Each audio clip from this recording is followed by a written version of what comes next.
All right, so I'm going to tell you your starting stack and a little bit of a vision of the future of your starting stack and beyond.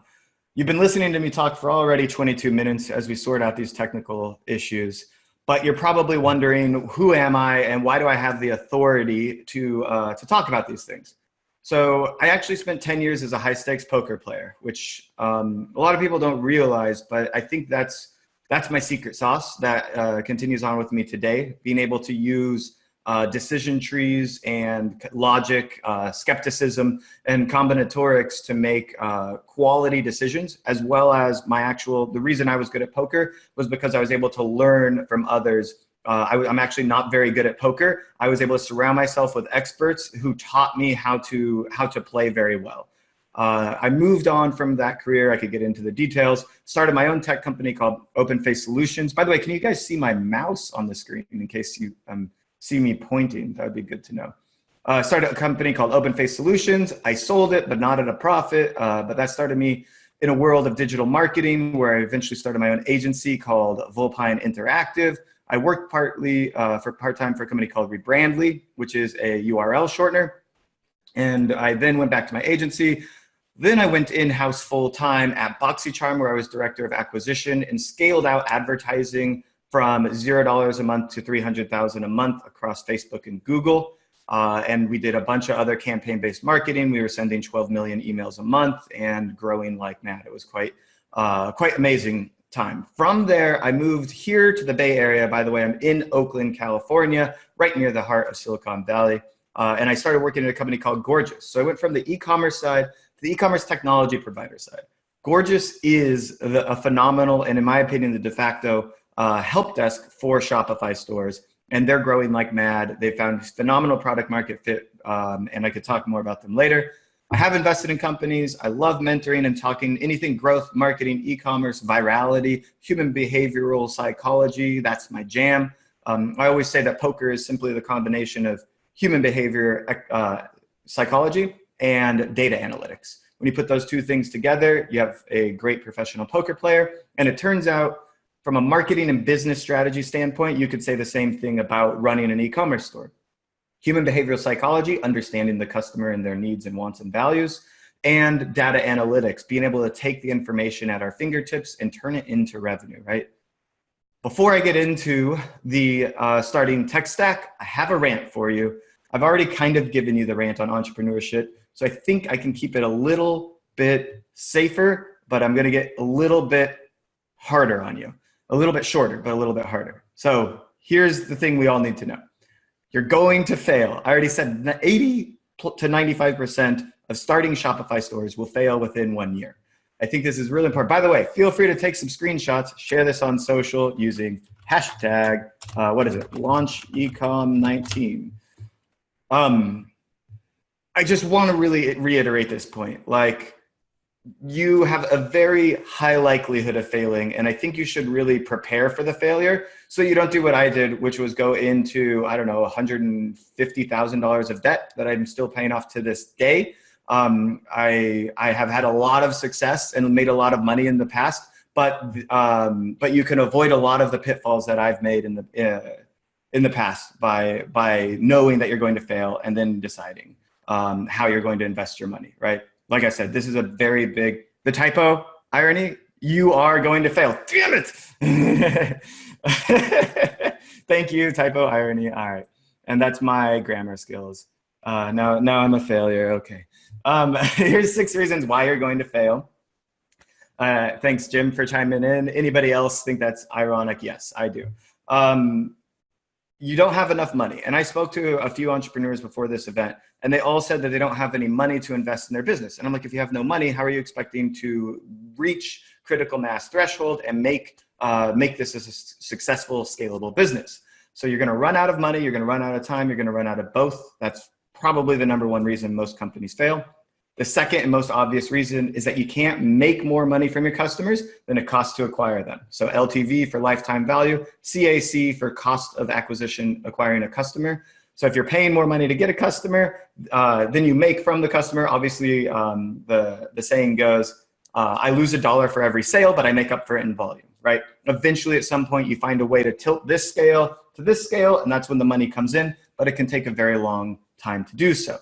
The third and most prolific piece of advice I can give you, perhaps, is you're not differentiated. If you're just drop shipping via Oberlo and you have a store that basically 10,000 other people created, then why would I buy from you, right? If Amazon is cheaper than you, and if I can get your product from any other store on the internet, why would I go through you? I might as well go straight to Alibaba, AliExpress, Oberlo, or whatever else it is, right? So you basic, fix it.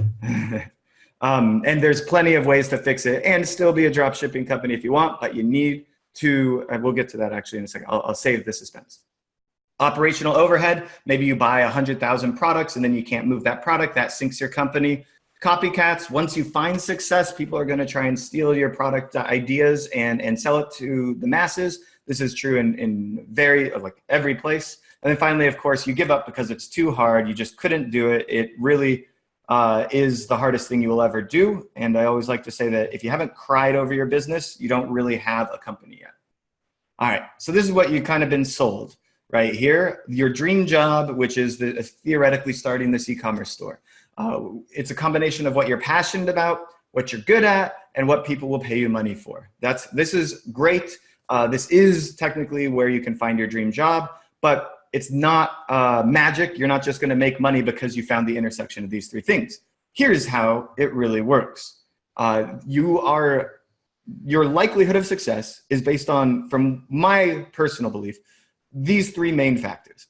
Your skill level in your niche expertise in business and marketing and operations and HR, et cetera, your resources, how much money or people do you have on hand to help you succeed, and then market dynamics. And we have two sides to market dynamics. Some of them are controlled by us, the store owner. How do we position our product? What product are we developing? Is there true product market fit in this? When I think about a product like we've got down here, let's see, Snow Teeth Whitening Kit. This found great product market fit very easily.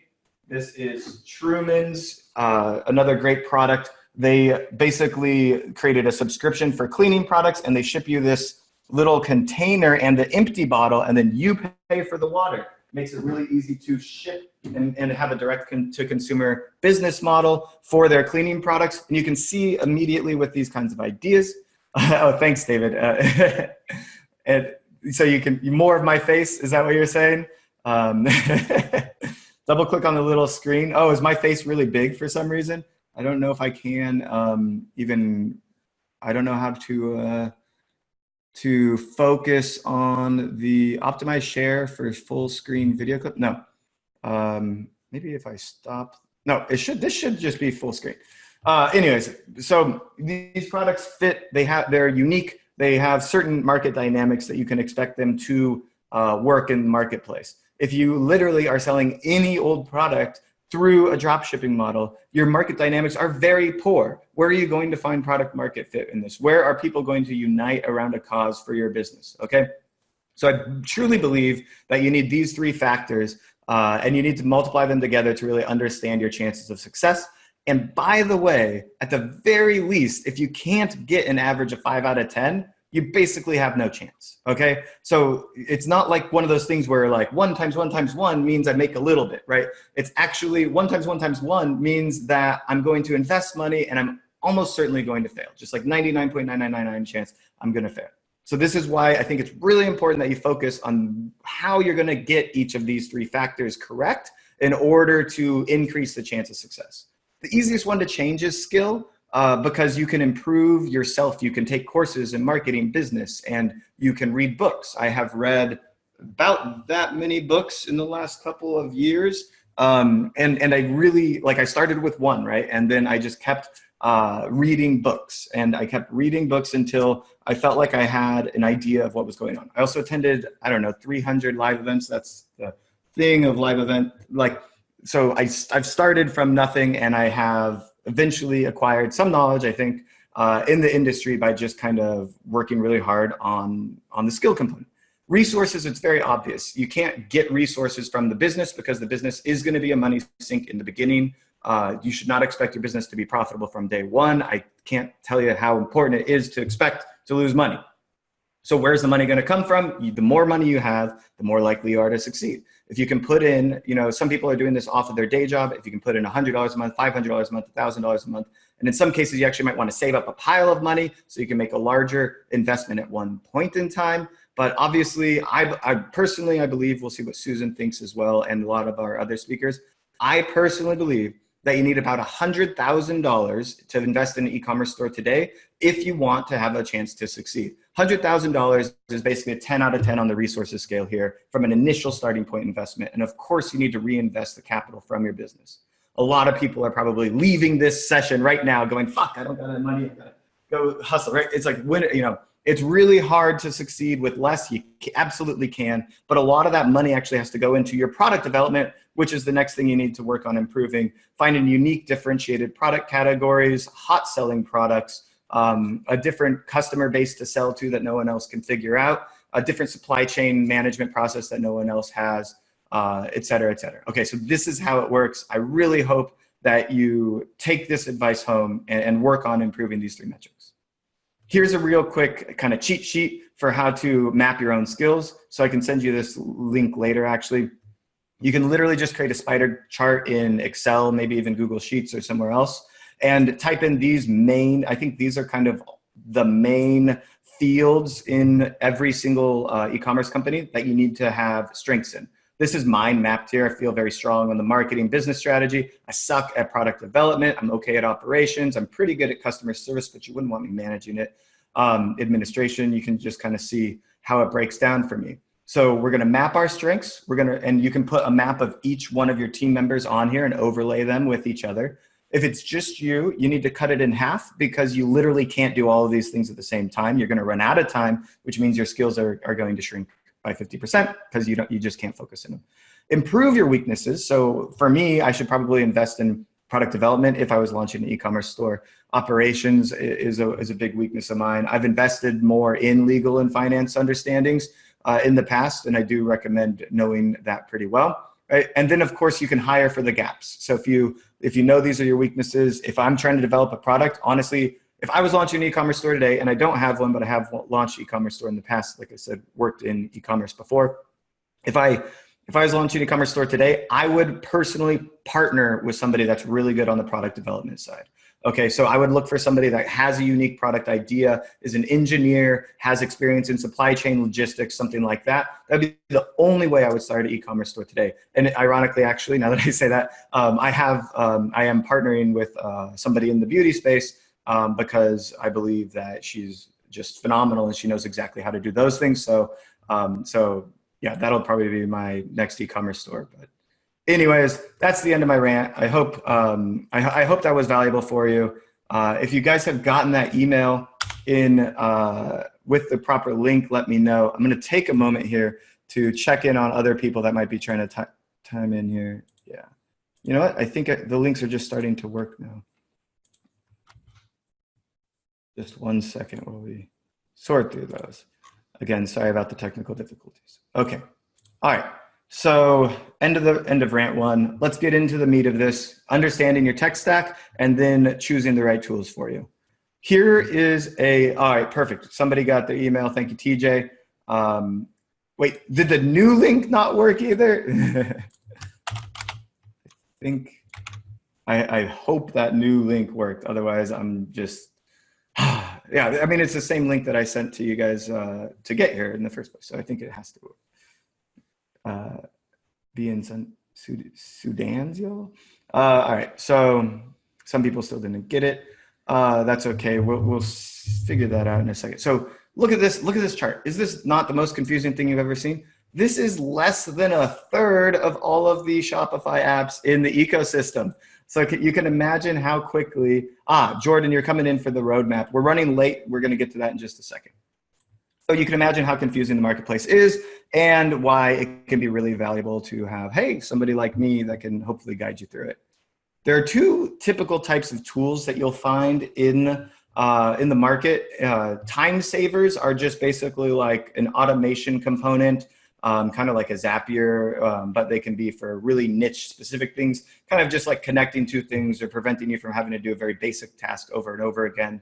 And those are great. but for the most part, we care about the KPI-driven tools. That's where we really want to focus on. These are tools designed to improve some form of a value metric that then improves kind of the growth metrics of the business. And if you're not following me on that, we could talk more about those things afterwards, but I'm not going to get into the entire growth funnel. I've done talks on that stuff in the past, and it's very important to understand, but we don't have time for that. How to choose a tech tool. Here are some of the main factors that I think about. I have done, sadly, over probably 250 demos and over 40 recorded demos for ecommercetech.io.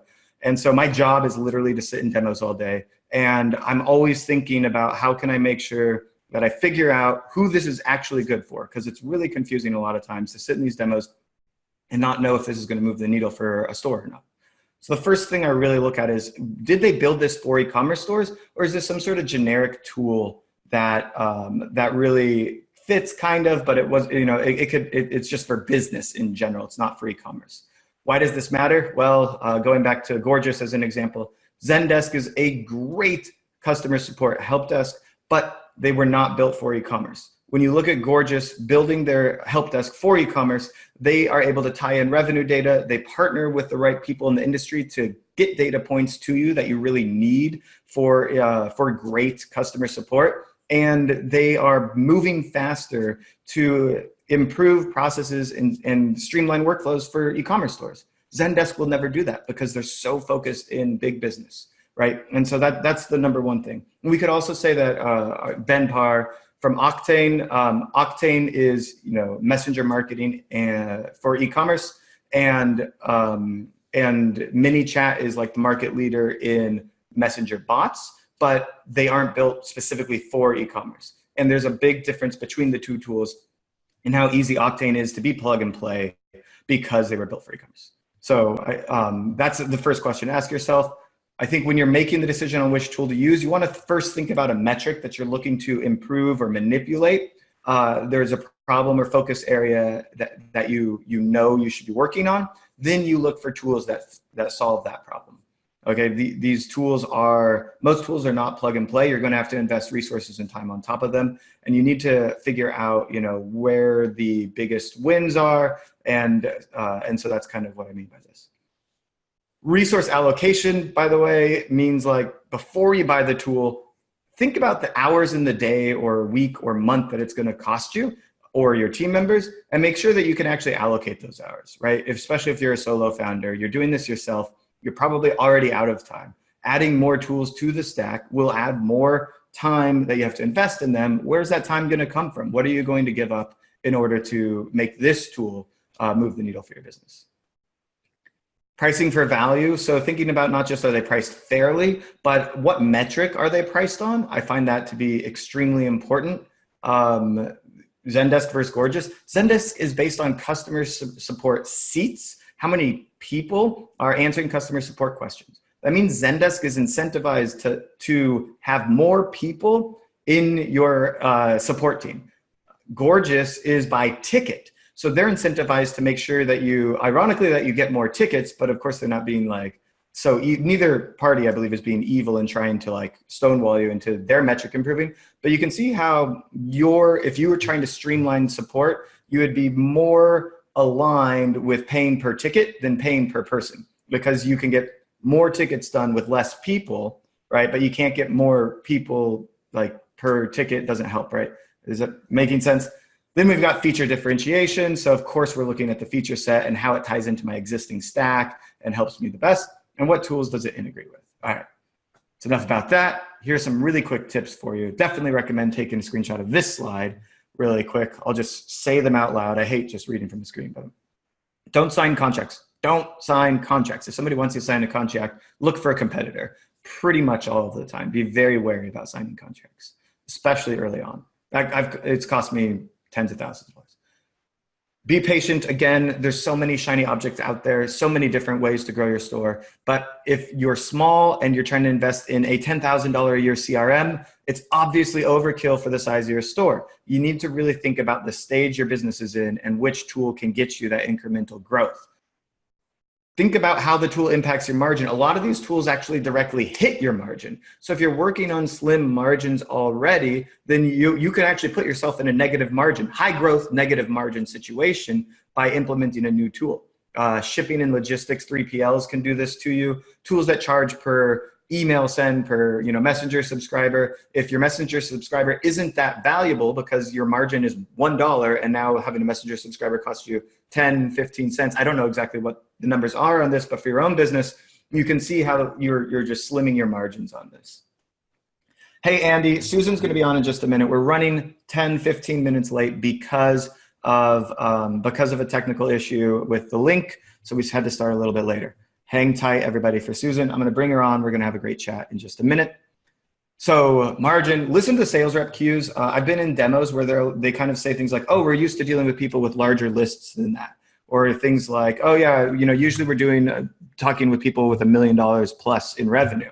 And it's like, okay, they're not going to ever say no to you, but they're basically saying not yet, not a right fit. And so you got to listen to other cues from the sales rep in these demos and go, okay, I'm not at the right stage of my business, or they work really great in beauty. I'm over here in accessories.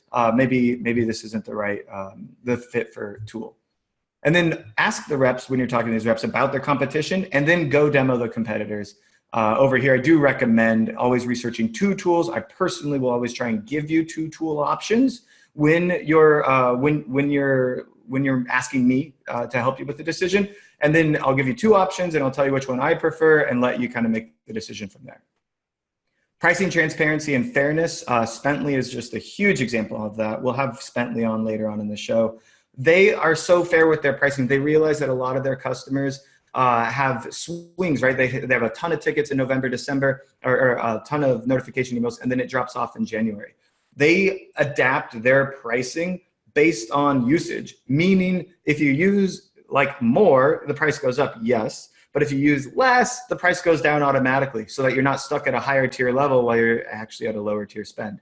This is phenomenal. I'm hoping more people adopt this methodology. It's really the best thing for the consumer, and keep an eye out for more companies giving you that transparency and control of moving up and down based on actual usage. I think that's just absolutely huge. Thank you, Spently, for being one of the first people to do that. You want to think about lock-in costs. CRMs have huge lock-in costs. Inventory management tools have huge lock-in costs. Obviously, a third-party logistics provider, you're putting your product in their warehouse. That's quite a lock-in. So if the higher the lock-in, the more research you should do, and the longer you should take on each of your decisions.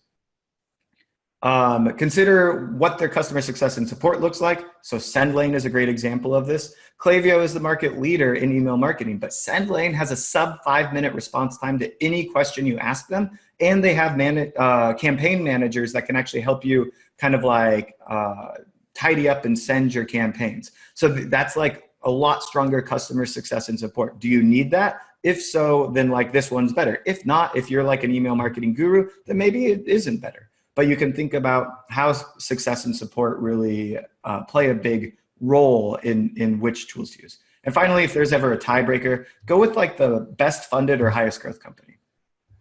All right, so here's the stack. We're gonna focus on 6 main points. We're so far over, I'm probably even gonna skip my second rant of the day just so we can get to Susan. Channels, products, loyalty, on-site optimizations, value optimizations, and theme. Let's start with theme from our partners out of the Sandbox. They have 6 phenomenal themes. These are themes, in my opinion, for serious high growth entrepreneurs. If you are doing the side hustle, go for a free theme, sure. But if you want to grow, you're making a strong investment into your business, I recommend starting with the Turbo theme. Is actually one of my favorites. I just start with Turbo. I think it's $320. I'll have a link and some discounts for you in a little bit here. And you can, that theme is just more scalable and more valuable, and they are constantly working on improving the theme for you, whereas those free themes aren't maintained nearly as well. As a matter of fact, let me get you a link here to, sorry, let me just find the link to this document I have that's going to outline a lot of these tools for you. Next up, product. So you can use Shippo for free. By the way, there are a lot of great free tools. A lot of Shopify partners and tech providers are using a little bit more of a freemium model. which is great for early stores, but you're going to need tools for this. Shippo just helps with shipping logistics, finding the right, like FedEx versus UPS versus USPS, and et cetera. Eventually, when you get into the thick of it, you're going to need an inventory management system like TradeGecko. You're going to want to you're going to want to understand projections and cash flow better, which is Inventory Planner. And you're going to consider a 3PL where you store all of your product because you don't want to be drop shipping forever. By the way, drop shipping is really just the means to the end of buying the product and sourcing it yourself. Drop shipping is a great way to test the market, but it's not going to grow for most companies starting today. It's not going to grow a scalable, sustainable business. ShipBob has 2-day shipping to the United States. So if you're shipping, especially if you're in the US, they are my favorite kind of third-party logistics provider. They also are very well funded. Loyalty, I mentioned Spently. Let's take a look at what they are. Spently turns these boring notification emails into very tight branded and upselling kind of emails. So this email goes out. Hey, is that Susan? Let's take a look. Oh no, it's Ben. Hey Ben, we're running 15 minutes late again, just like the last one. So we haven't had Susan on yet. We'll have you probably around 10:15, 10:20, okay? No problem. Hi, everyone. Stay tuned for Messenger. Yes, awesome. Thanks for your patience. We'll see you in a second, Ben. All right, I'm gonna keep going here. So Spently is going to talk later, so you'll get to know them. Smile is not here today, but I do think Smile is a great tool. You can see that if you're in any kind of retention-focused business like these industries here, you should strongly consider using a retention loyalty program. So Spently, free to use, improves notifications, just do it. Smile, you need a loyalty program. They're one of the better ones. Swell is another. Spently doesn't actually have a good competitor to compare with, so I don't have anybody to point you at. On-site optimizations, I'm talking about Looks, which is like a photo review tool. So Judge Me is a great review tool for on-site reviews, but we need photos these days because we need social proof and we want to use them on social media. So Looks is one of the best tools to use for that, and they are, I think they're free to start as well, and or maybe they're $9 a month, something very, very easy to digest. And they help you capture those reviews. You need all of these things, by the way, ahead of time, so that when you get your first customer, you're feeding your growth engine, you're getting them through the whole process. So I do recommend them before launching a store. Privy, definitely one of the best on-site pop-up builders. They do have a competitor, Just Uno. Like I said, I always try and give you 2 choices. But Privy is the market leader and great for capturing emails and then converting those emails to customers. Fera.ai is extremely flexible, allows for urgencies, certain types of notifications like countdown timers and checkout purchase upsells, and they also have a freemium model. Later on, I do recommend a tool called Phoenix Commerce. This is a hot startup. They're going to become de facto. You know how on Amazon it says buy before this time and you'll receive in 2 days? Phoenix Commerce plugs into your inventory management system and 3PLs and figures out that actual timeline so that they can predict for the customer when they'll receive the product. It also allows you to upsell customers for faster shipping, which is an improved customer experience, and it can make you a little bit more revenue. Once you've got enough customer service inquiries, you're going to want to move from email responses to a tool like Gorgeous. I already talked about them. Highly recommend both of those in the future, but not now.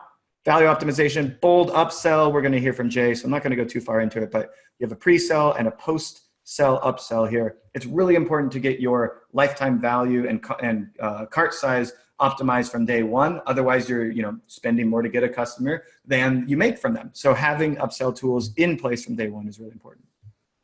Channels, we've got, again, a lot of these providers here. And again, I organized this event specifically by saying, here's what I think a starting stack should be. Let me see if these guys can speak at my event. So it's not the other way around. They didn't come to me and say, Derric, pretend like our tools are the best and go promote them. I believe in these tools, and I reached out to each partner individually saying like, hey, this is about starting stacks. I think you should be in my starting stack. Will you speak? So that's why we've got SendLane, PushOut, Viral Loops, and Octane here. Kit is a free tool that helps with retargeting on Facebook ads and I think Google Shopping. And so you should just use it, but it gets you started. After your first marketing hire, you might want to use a tool like SMS Bump or SMS Live, Reversion, Plowable Apps. They have a competitor called TapCart. and FameBit for influencer marketing. This is to launch your affiliate program once you have enough bandwidth for that. This is SMS, but we're going to talk about how we should actually just remove this and go to Octane AI. Ben's going to drop a big bomb on you guys. That's the precursor to it. FameBits for when you need to launch your influencer marketing program, and Mobile Apps is when you need to launch your mobile app, because everyone should have a mobile app if they're gaining any sort of traction. Here's the money slide. I'm gonna skip a lot of these things, talking about a lot of these because we're over time, but take a screenshot of this. I want you to look at the number at the bottom here. This is the cost of your tech stack. This is just an estimate, and it's a bad estimate. By the way, I don't think that this is a complete starting stack. I feel like a lot of people are gonna introduce some other tools that I have forgotten. But this is a cost of your tech stack at different stages of your business. Your tech stack should be between 1% and 5% of your revenue, which means it eats at your margin, but it should be fueling growth and paying for itself way more than the cost of all of the tools in combination. So you can see how we start here. We're going to keep these tools. We're going to add on Octane Pro instead of SMS Bump because they now have SMS functionality. Over here, Brex, once you hit 5% of gross. Yeah, 5% of gross. So it's directly impacting your margin. That's why I said it's really important to think about how these tools impact margin. They can almost always impact growth. They can have an impact on the business, but they might eat at margin. So like, how do you improve margins to make sure you can afford tools that help you grow your business, right? So, and this is just, it's going to vary from company to company. But when you have zero sales, it's like 10,000% of your income, right? You know what I mean? So like, there's kind of waves of how it impacts growth based on the stage of your company. And there's like a whole mathematical calculation and breakdown that we could do to that if we had enough time. Really quick, a couple of key ones I want to mention. Brex is the hottest credit card for e-commerce stores. If you're making $50,000 a month or more, highly recommend getting a Brex credit card. You can check out the link I sent to you all here in chat. There's a link to Brex. We have a special deal with them so that if you sign up through eCommerce Tech, you will get all of your annual fees waived forever, which is pretty sweet. What they do is 60-day cash flow for your business. 60-day cash flow.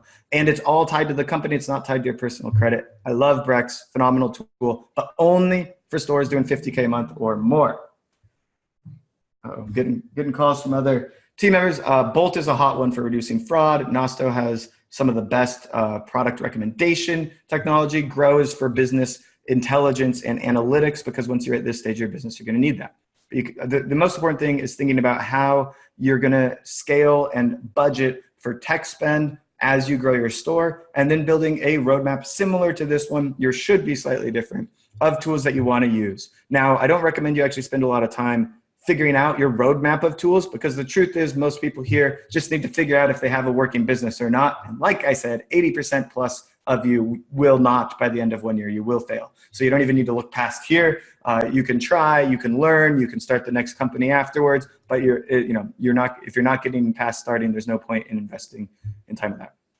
All right, I'm just going to go super quick on this rant. Digitally native vertical brand. That's what you all need to build, not some drop shipping or aggregator store. You need a digitally native vertical brand, such as BlendJet or Snow Teeth Whitening. Right, so these are two great brands that I mentioned already. They created a phenomenal, unique product, and then they created a strong brand around it. They are categorical. They unite people. They're daily use products. There's a whole bunch of reasons why these companies are taking off.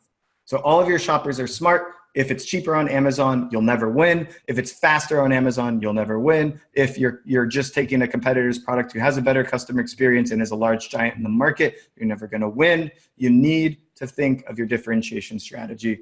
Here's 6 ways to differentiate. You need that niche market expertise. So if you come from beauty, you know beauty really well. That's, you come from, you're a yoga instructor. That's how you are able to be unique and different. That's great. Niche market experience.